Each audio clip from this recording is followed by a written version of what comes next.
આંગણવાડીના મહિલા કાર્યકરોએ મુખ્ય બે કામો કરવાના હોય છે। બાળકોને સરકારની યોજના મુજબ પોષણની વ્યવસ્થા કરવાની હોય છે અને 3 થી 6 વર્ષના બાળકોને શિક્ષણ આપવાનું હોય છે। પરંતુ આ મહિલા કાર્યકરો પર સરકારના જુદા જુદા તંત્રો દ્વારા એટલી બધી કામગીરીઓ થોપી દેવામાં આવી છે કે આ મહિલા કાર્યકરો આંગણવાડીના બાળકોને પોષણ અને શિક્ષણ આપી શકતા નથી, જેને કારણે આવતીકાલના નાગરિક એવા બાળકોના વિકાસ પર અસર થઈ રહી છે। આ પ્રકારનો સ્પષ્ટ આક્ષેપ આંગણવાડી મહિલા કાર્યકરોએ કર્યો છે।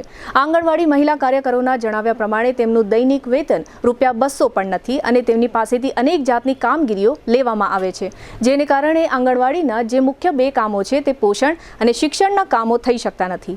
આ ઉપરાંત આ મહિલા કાર્યકરોને સરકાર દ્વારા સરકારી કર્મચારીઓના લાભો આપવામાં આવતા નથી। આંગણવાડી મહિલા કાર્યકરોની છેક હાઈકોર્ટમાં જીત થઈ ગઈ છે। આમ છતાં સરકાર દ્વારા આ મહિલા કાર્યકરોના પડતર પ્રશ્નોને ઉકેલવામાં આવતા નથી એવો પણ આક્ષેપ થયો છે। ગત 26 જુલાઈથી જામનગર સહિત રાજ્યભરમાં આંગણવાડી મહિલા કાર્યકરો આંદોલનો ચલાવી રહ્યા છે। જામનગરમાં આંગણવાડી મહિલા કાર્યકરો રેલી યોજવા ઈચ્છતા હતા, પરંતુ જામનગર પોલીસે આ બહેનોને રેલીની મંજૂરી આપી નથી, જેને કારણે આ બહેનોએ કલેક્ટર કચેરીએ ધરણા કરવા પડ્યા છે।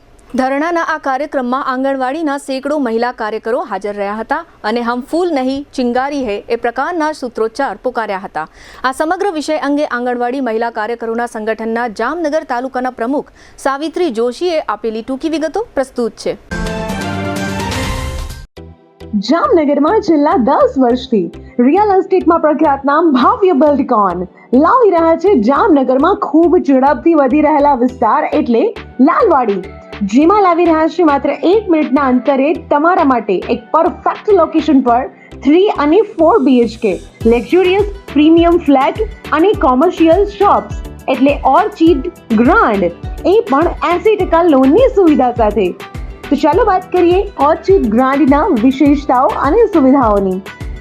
RERA approved, club house, gym, children play area, multipurpose hall, walking track, senior citizen area, gazebo, EV charging point, personal allocated parking, 2 lift, CCTV camera, power backup for common area, underground and overhead tank, RCC frame structure, fire safety જેવી બીજી ઘણી બધી સુવિધાઓ તો આપ રહસ્યની જોઈ રહ્યા છો।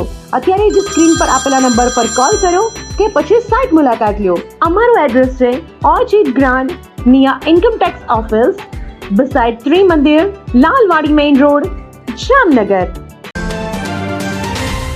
આજે અમે 26 તારીખથી અમારા અલગ અલગ રીતે સરકારની સામે લડતના પ્રોગ્રામ છે। અમારા પ્રોગ્રામ પ્રશ્ન એવા છે કે આજે વર્ષોથી આ આંગણવાડી વર્કરમાં અમે કામ કરી છીએ તો અમને માનદ વેતન જ આપે છે। 200 રૂપિયા પગાર પણ અમારો નથી અને અમે કોર્ટમાં કેસ દાખલ કર્યો હતો। કેસ અમે હાઈકોર્ટમાં જીતી ગયા છીએ, છતાં સરકારે અમને જવાબ આપ્યો નથી। એને અનુસંધાને અમે 26 જુલાઈથી અમે આ પ્રોગ્રામ ચાલુ કર્યા કે 26 તારીખથી અમે આવેદનપત્ર આપ્યા અને મોબાઈલની કામગીરી બંધ કરી, પોષણ ટેકર બંધ કર્યું, BLO કામગીરીને લઈને અમે આવેદનપત્ર આપ્યા, FSR ને લઈને અમે આવેદનપત્ર આપ્યા અને આજે 3, 4, 5 ને 6 એ આજ 3 દિવસથી અમે મોબાઈલ કામગીરી તમામ બંધ કરી દીધી છે। અને આજની અમારો પ્રોગ્રામ એવો હતો કે બપોર પછી અમારે રેલી કાઢવાની હતી।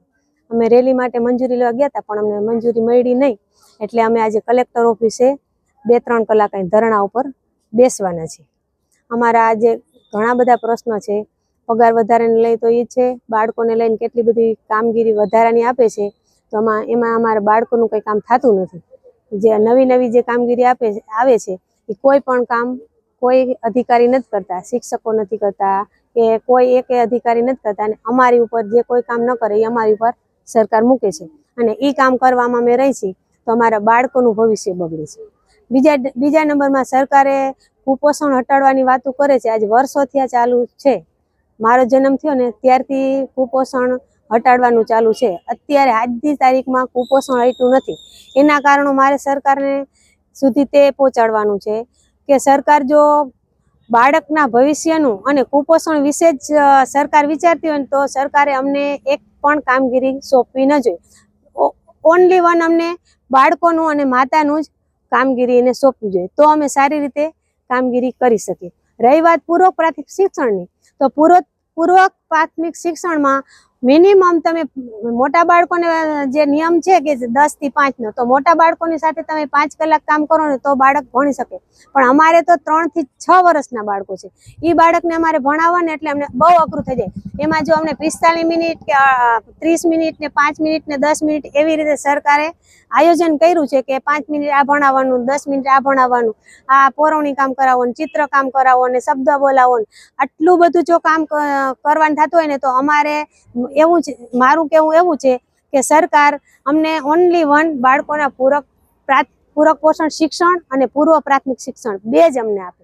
બીજા તમામ કામ સરકાર જો અમારી પાસેથી હટાવી લે ને તો અમે આ કામ કરી શકીએ. અને જો આવતી પેઢીનું આપણે જો સારું વિચારતા હોય ને તો કોઈ સારા નાગરિકને બનાવવા હોય ને તો અમારું કામ અમે એ કરીશું ને એ અમારું ફેલ જાય છે, કેમ કે અમે કરી નથી શકતા એ કામ.